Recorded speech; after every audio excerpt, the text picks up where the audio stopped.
Hi అండి, అందరికీ నమస్తే. నా పేరు అద్నాన్. మీరు చూస్తుంది all India farmers in YouTube channel.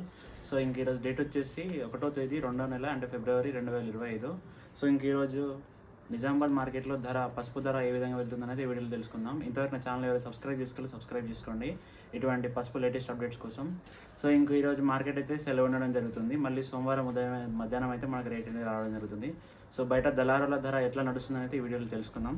So యాక్చువల్గా పసుపు కొమ్ము వచ్చేసి కనీస ధర వచ్చేసి 10,019 రూపాయలు. ఇంకా అదేవిధంగా మోడల్ ధర వచ్చేసి 12,400 రూపాయలు అయితే క్వింటాల్కి వెళ్ళడం జరుగుతుంది.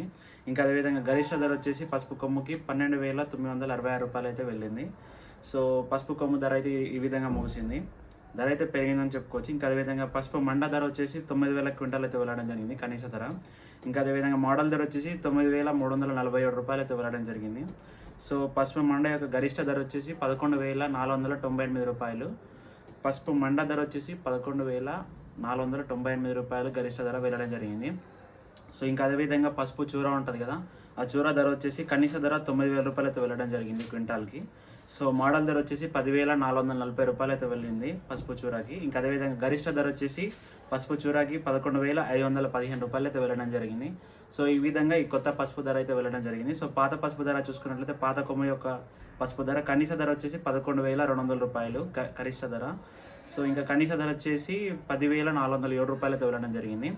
సో ఇంకా పసుపు యొక్క పాత మండ ధర వచ్చేసి 9,970 రూపాయలకు క్వింటాల్ అయితే వెళ్ళడం జరిగింది. ఇంకా అదేవిధంగా గరిష్ట ఇంకా మోడల్ ధర కూడా అదే విధంగా ఉంది, 10,621 రూపాయలు.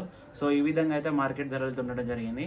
సో ఇంకా రానురానులో అయితే పసుపు ధర అయితే పెరుగుతుంది. సో రైతులు ఎవరైతే కొత్తగా దొబ్బుతున్నారో వాళ్ళైతే పసుపుని స్టోర్ చేసుకునే అవకాశం ఎక్కువ ఉంది కాబట్టి స్టోర్ చేసుకోవాలని మనవి. ఎందుకంటే పసుపు బోర్డు వచ్చింది కాబట్టి ఖచ్చితంగా ధర పెరిగే అవకాశం ఉంటుంది.